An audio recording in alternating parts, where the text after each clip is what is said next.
All right, so the reason I wanted to do a live stream is because I wanted to share my screen, which I did not know you had to have special software to do.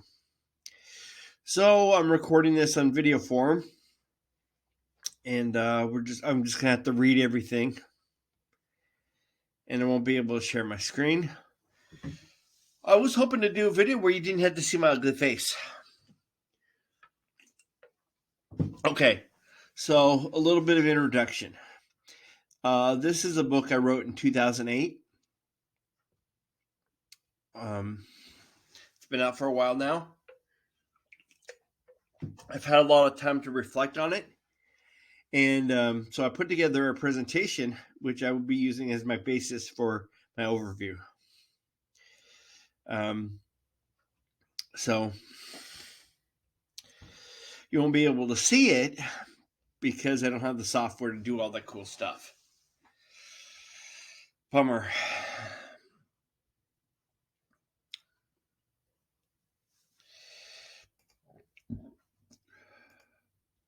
All right, so I'm pulling it up now. Ecclesiastes Overview. Themes, background, and topics. All right, so the first slide is called Job's Sin, which most people present Job as solely suffering under the hand of Satan. But Job's sin was saying something that Solomon said.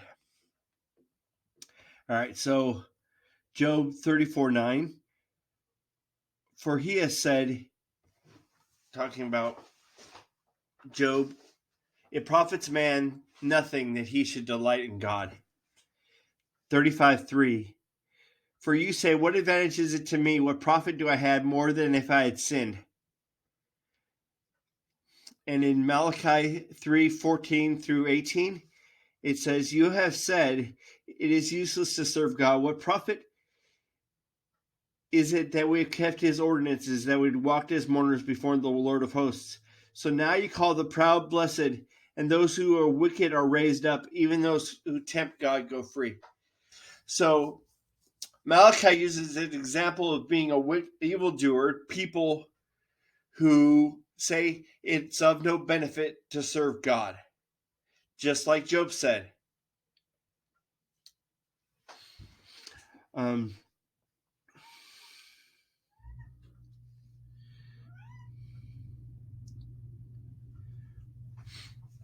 And it keeps going in Malachi. Let's keep going on Malachi. Then those who feared the Lord spoke to each other, and the Lord listened and heard them. So a book of remembrance was written before him, that those who feared the Lord and meditate on his name, they shall be mine, says the Lord of hosts. And on that day I shall make them my jewels.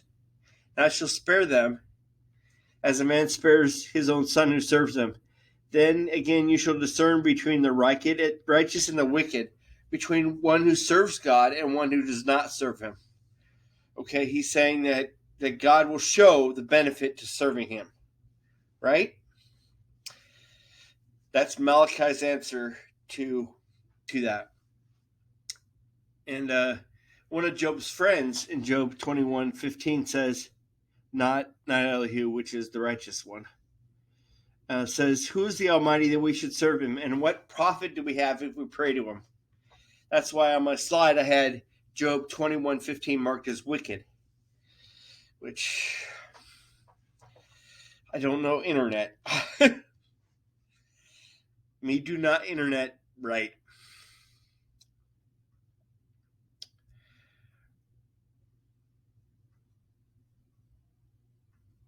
Okay, so let's look at Psalms 58:10 and 11.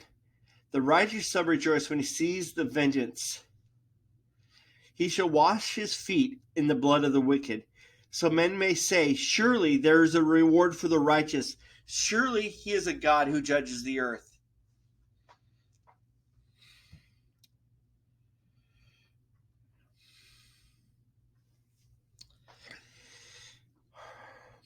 And this may not seem like it makes sense, but James 3:10 through 12. Out of the same mouth proceed blessing and cursing. My brethren, these things ought not to be so. Does a spring send forth fresh water and bitter from the same opening? Can a fig tree, my brethren, bear olives, a grapevine bear figs? Thus no spring yields both salt water and fresh. I think that's that's very applicable to the words of Solomon in this book.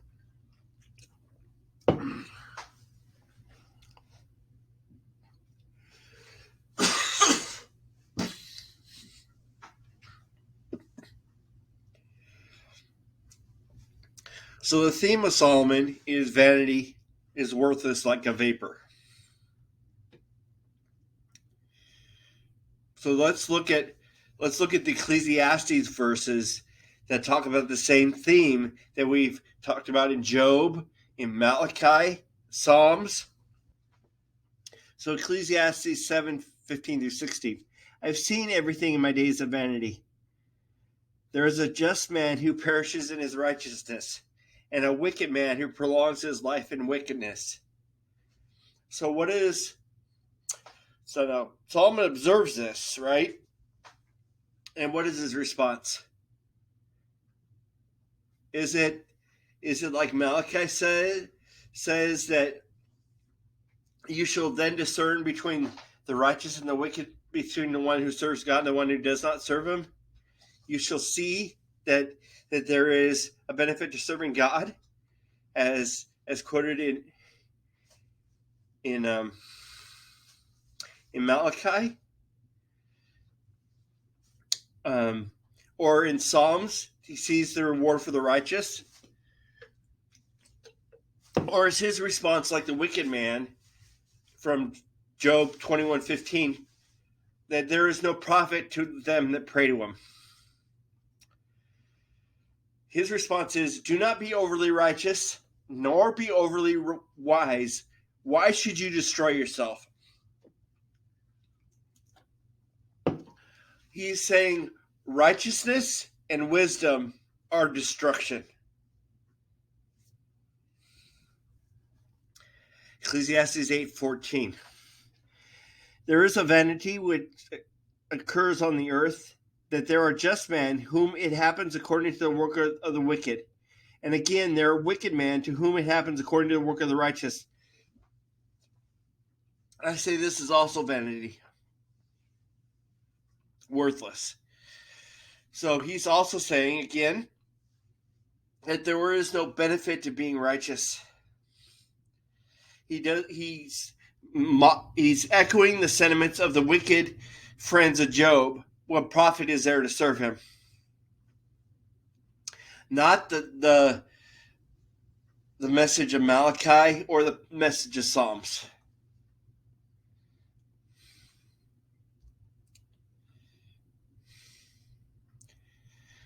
Ecclesiastes 9:2. One event happens to both the righteous and the wicked, to the good, clean, and the unclean, to him who sacrifices, him who does not sacrifice, as it is to the good, to the sinner, he who takes an oath, and he who fears an oath. He's basically saying, F it, it doesn't matter. He's again echoing this theme that there is no benefit to serving God.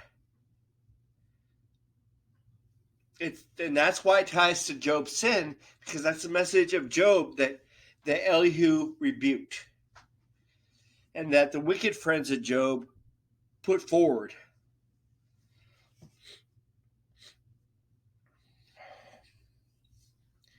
And if that's a message that you have about Christianity, that there is no benefit to serve God, if you affirm this message that serving God is worthless, you agree with Solomon that it doesn't matter or is not beneficial at all to serve God, then you're at contradiction with what it said in Malachi, what it said in James, and it shows it's a nihilistic approach, there's no point in being a Christian if you believe that there's, well, you're saying that there's no point in being a Christian.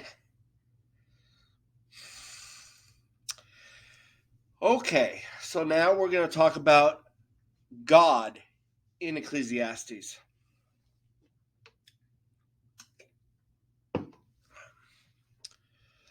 The term, go back. The Strong's number is H430, Elohim, in Ecclesiastes. There is no Jehovah or Yahweh, which would have been H3068. I want to give you some examples of what Elohim is used, some other examples of how Elohim is used for, to show you it's not talking about God as in the creator. It's talking about a generic deity. Exodus 21:6. Then his master brings him to the judges. Judges is the word Elohim. He shall bring him to the door and the doorpost, and the master shall pierce his ear. He shall serve him forever. This is where we get the term bondservant. Okay? Exodus 22. If a thief is found, the master of the house shall be brought to the judges, which is Elohim, to see whether he's put his hand in his neighbor's good. Okay, basically it's judges in this passage. Exodus 23:8-9. Also Psalms 8:5. For you have made him a little lower than the angels, which is Elohim, and you have crowned him with glory and honor. So this verse has a wide range of usages, and it's not Yahweh, it's not talking about the Jewish God. It's a generic deity. So it's actually more generic than the English God, because when we say God in English, we generally refer to the Christian God.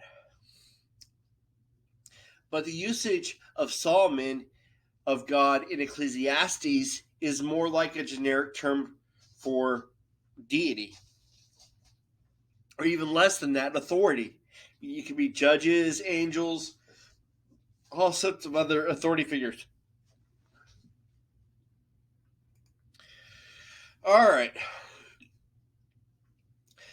This is, anytime I hear Ecclesiastes mentioned and I start talking about my views on Ecclesiastes, the challenges I get is people talking about the last verses. It highly annoys me. So let's look at the person that wasn't Solomon, who introduces and summarizes Ecclesiastes. In Ecclesiastes 1:1-2, it says, the words of the preacher, the son of David, king in Israel. Okay, so this is a third person, so this is not the preacher speaking. It says, vanity of vanity, says the preacher, vanity of vanities, all is vanity. So he's basically saying the theme of this book is everything is worthless. Everything is worthless. That's what the presenter presents as a theme. And when he gets to the end, he's going to say the same thing again when he summarizes. So 12:8 says, vanity of vanity, says the preacher, all is vanity. Everything is worthless. Everything is worthless. Come on. Now, when we talked about Job's sin at the beginning, and we talked about the contrasting narratives between Ecclesiastes, Job, Malachi, Psalms, is there is a profit to serving God, and Ecclesiastes' message is there's no profit to serving God. There's no profit to anything. All is vanity. Vanity of vanities, all is vanity. Say 12:9, so it continues. So this is a third person. So this is not the preacher speaking. This is not Solomon speaking. So this is divorced from the message of the book of Ecclesiastes. The problem is that people take 9-14 and they say it justifies Solomon's message, but it's divorced from Solomon's message because it's very clear Solomon's not the one running this. And moreover, because the preacher was wise, so he's saying this other person, and Solomon is a preacher. Because the preacher was wise, he still taught the people knowledge, yet he pondered and sought out to set in order many proverbs. Also referring to Solomon, sought to find acceptable words, which is written what is upright words of truth. Words of the wise are like goads, words of scholars like well-driven nail, given by one shepherd. And furthermore, my son, be admonished by these. So he's writing it to another person. Furthermore, my son, be admonished by, he's talking to the third person in Ecclesiastes, is talking to a fourth person, his son. Be admonished by these. Of making of many books there is no end, and much study is wearisome to the flesh. And okay, so this person who is admonishing his son, when he's talking about the words of Solomon, says his conclusion of the matter, not Solomon's, the presenter's, who is admonishing his son. Okay, remember? And further, verse 12. And furthermore, my son, be admonished by these. So he's talking to a fourth person. A fourth person. This is not Solomon. And so he's saying his personal conclusion is fear God and keep his commandment, for this is man's all. For God will bring every work into judgment, including every secret thing, whether good or evil. Now that contradicts the message found in Ecclesiastes, because he's saying that there is a benefit to serving God. He contradicts the message of Ecclesiastes, a message of Solomon's Ecclesiastes, in his words. Yep.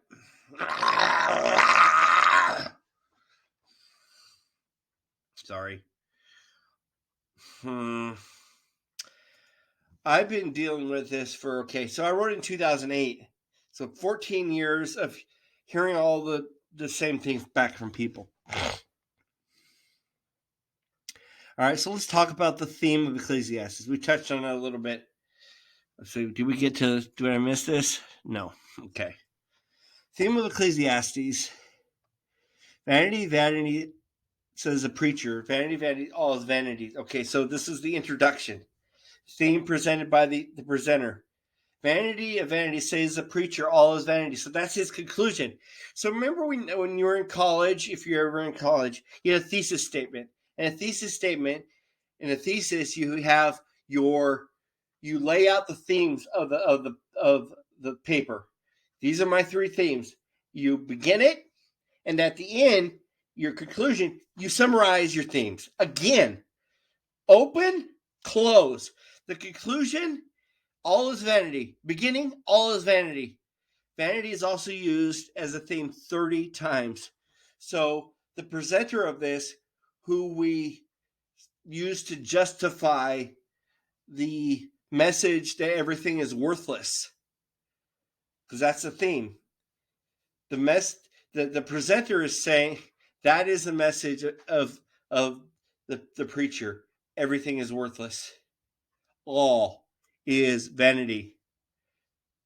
Worthless. Everything is worthless. Okay, so I'm going to read a passage from Wisdom of Solomon.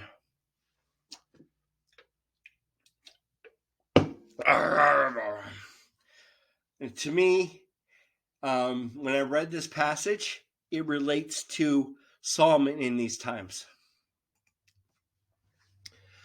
Love righteousness, you rulers of the earth.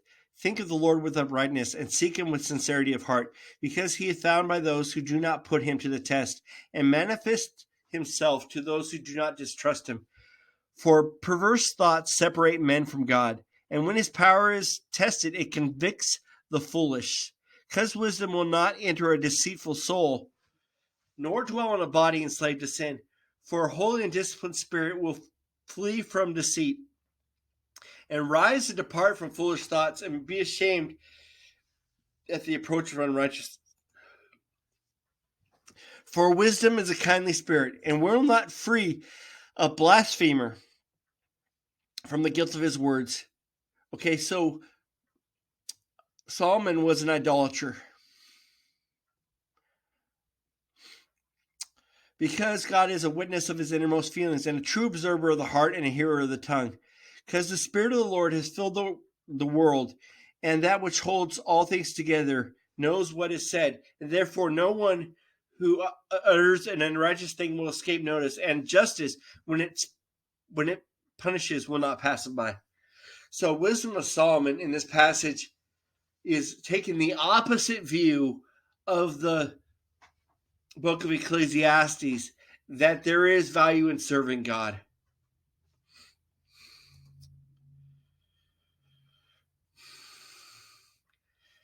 All right, so who was Solomon? Where did the rules of kings go? Job sin, Ecclesiastes. Okay. We're not to the rules of kings yet. Okay. So who was Solomon when he wrote Ecclesiastes?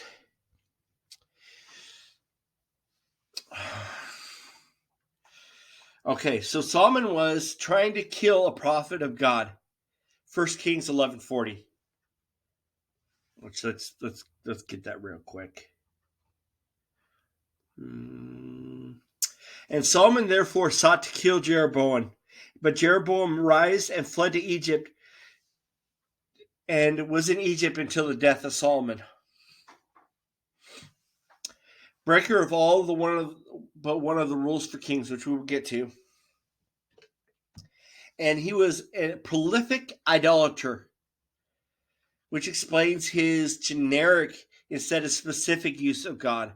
So he uses the generic Elohim instead of the specific Jewish God, Yahweh or Jehovah. So he was an idolater.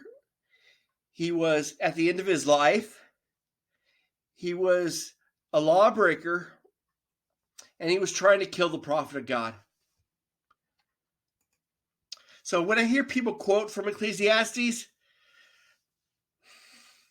have you ever seen those cartoons, Looney Tunes cartoons, where someone gets mad and the... Now, I don't mind quoting from Ecclesiastes as long as you understand the context. If you quote it as truth, then I go crazy, go nuts. All right, so let's deal with what the rules for kings were.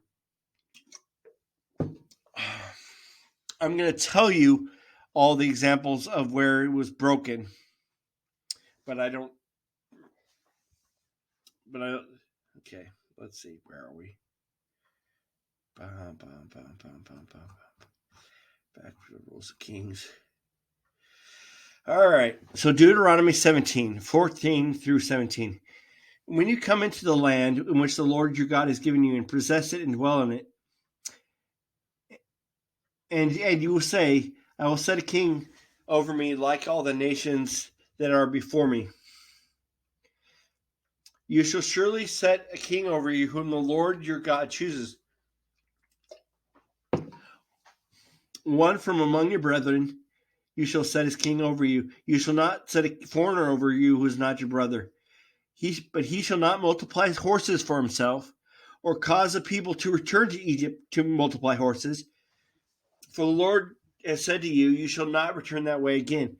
Now, neither shall he multiply wives for himself, lest his heart turn away. Nor shall he greatly multiply silver and gold for himself. If you know the story of Solomon, you'll recognize some that you just know because from the story of Solomon that he violated. You know that he took many wives for himself, and that he greatly multiplied silver and gold. You may not know that he went to Egypt to get horses. That won't.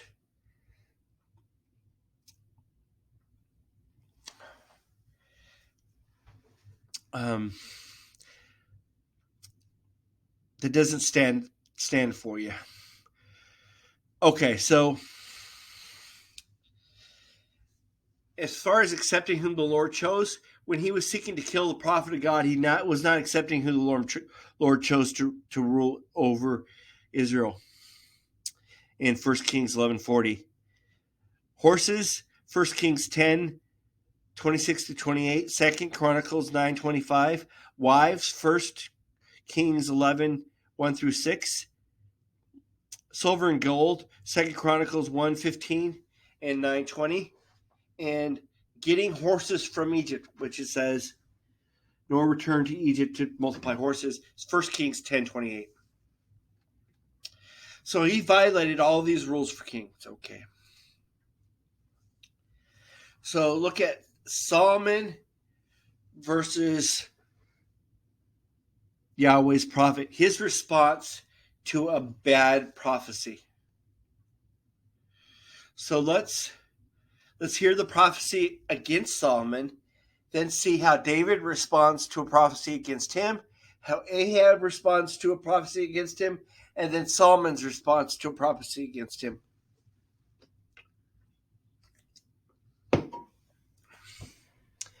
And he said to Jeroboam, take for yourself 10 pieces, and thus says the Lord, the God of Israel, behold, I will tear the kingdom out of the hand of Solomon and give you 10 tribes to you. But he has chosen shall have one tribe for the sake of my servant David, for the sake of Jerusalem, the city which I have chosen out of all the tribes of Israel. Because they have forsaken me and worship Ashtaroth, the god of the Sidonians, the Chemosh, the god of Moabites, and Milcom, the god of the people of Ammon. Who's leading this? That would have been Solomon.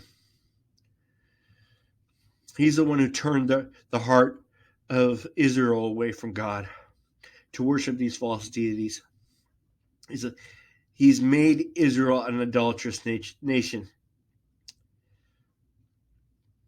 and have not walked in my ways to do what's right and keep my statutes and my judgments as his father David did. However, will not take the whole kingdom out of his hand, and I have made him ruler all the days of his life for the sake of my servant David, whom I chose because he kept my commandments and my statutes. But I will take the kingdom out of his son's hand and give it to you, 10 tribes. And to his son I will give 1 tribe, that my servant David will always have a lamp before me in Jerusalem, the city which I have chosen myself to put my name there. So I will take you, and you shall reign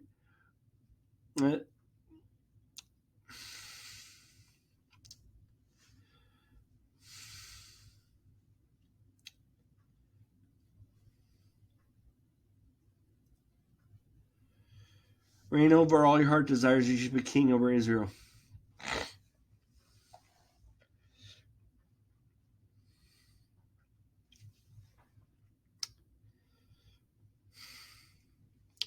So let's look at David's response. When David was given the story about the sheep, about Solomon and Bathsheba, about Bathsheba, he responded to Nathan, I have sinned against the Lord. The Lord has put away your sin, you shall not die, but because you have done this deed, given great occasion to the enemies of the Lord to blaspheme, the child will be born shall also die. Then Nathan departed, and the Lord struck the child. Uriah's wife bore to David and became ill. Ahab's response. Ahab was known for being a wicked king, and he behaved very abominably, as 1 Kings 21:26-29. He behaved very abominably in following idols, according to all that the Amorites had done, whom the Lord had cast out before the children of Israel. So it was when Ahab heard these words, he tore his clothes, put sackcloth on his body, fasted and laid sackcloth, and went about mourning. And the word of the Lord came to Elijah the Tishbite, saying, see how Ahab has humbled himself before me? Because he's humbled himself, I will not bring calamity in his days, but in his days of his son I will bring calamity. And 1 Kings 11:40, Solomon therefore sought to kill Jeroboam, but Jeroboam rose and fled. So Solomon's response was different.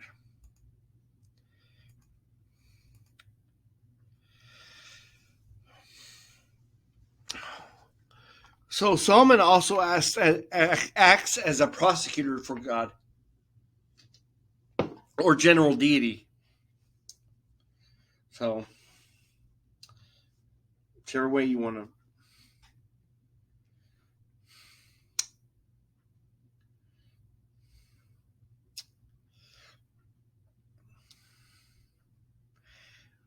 When he lays a charge, he's saying that God does an evil thing. Let's look at his charge against God. There is an evil which I have seen under the sun, and it is common among men, a man whom God has given riches and power and honor, so that he lacks nothing for himself, all he desires, yet God does not give him the power to eat of it, but a foreigner consumes it. This is vanity and an evil affliction. So saying what God does is evil.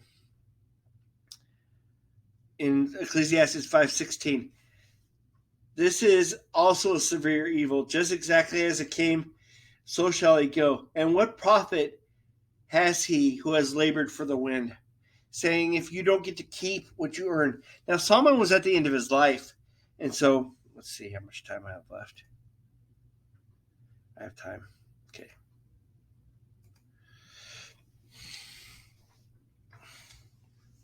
All right, let's see where we're at.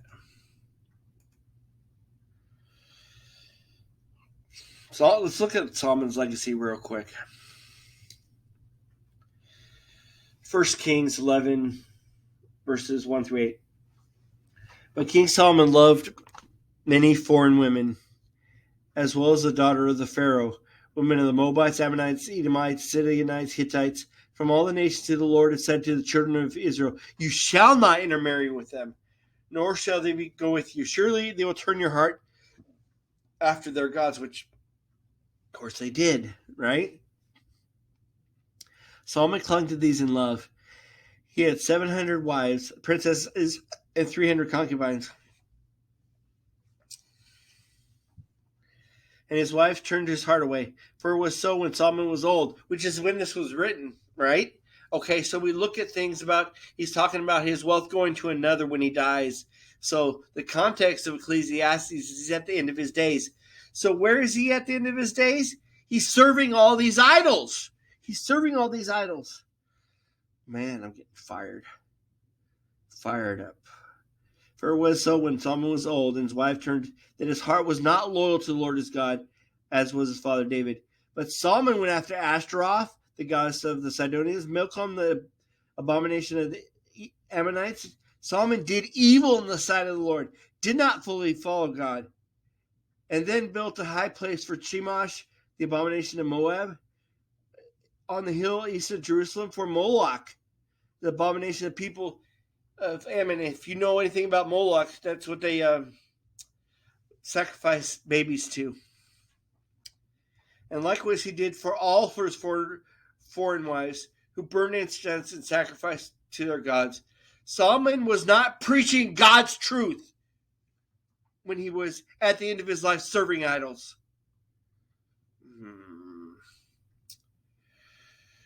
Okay, 2 Kings 23. This is 300 years later.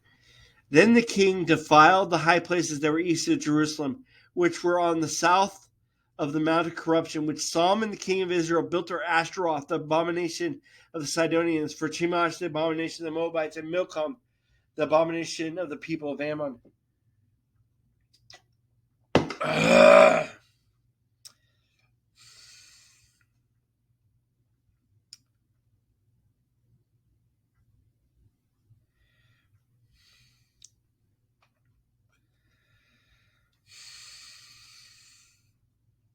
All right, so here's how I view Ecclesiastes.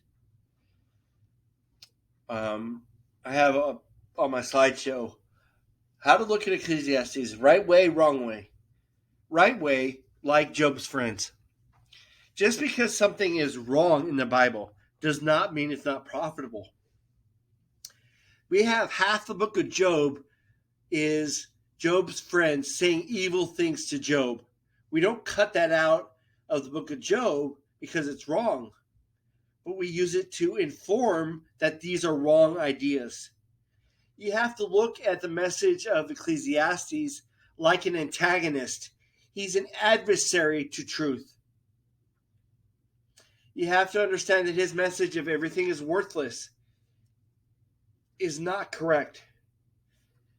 His message of hedonism is not correct. You have to see it as earthly wisdom and not godly wisdom. The wrong way is spiritualizing, making it say something which it doesn't say, glorifying it, which is praising man's wisdom as Yahweh's wisdom, because he's not even talking about Yahweh as God. He's talking about a generic deity. He wasn't serving God. He was serving all these foreign idols. All these foreign idols. He wasn't serving God. He wasn't serving Yahweh. You can't validate by using the message of the presenter at the end to validate the whole book of Ecclesiastes.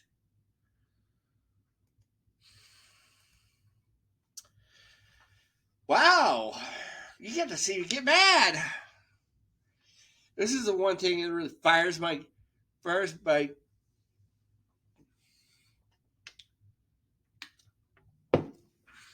it fires me up every time, because people talk about Ecclesiastes have no clue what they're talking about.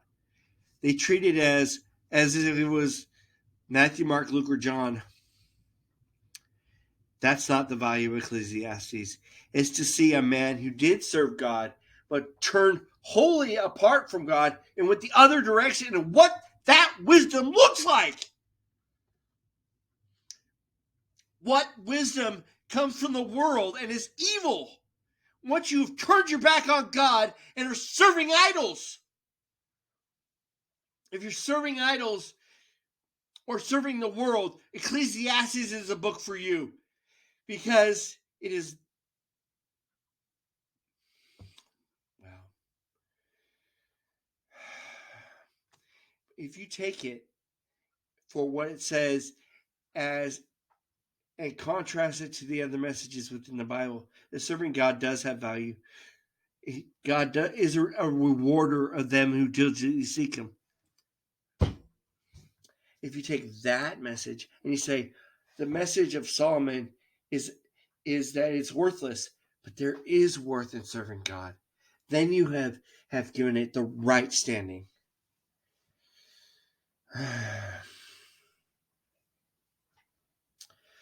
Okay, so thanks for that.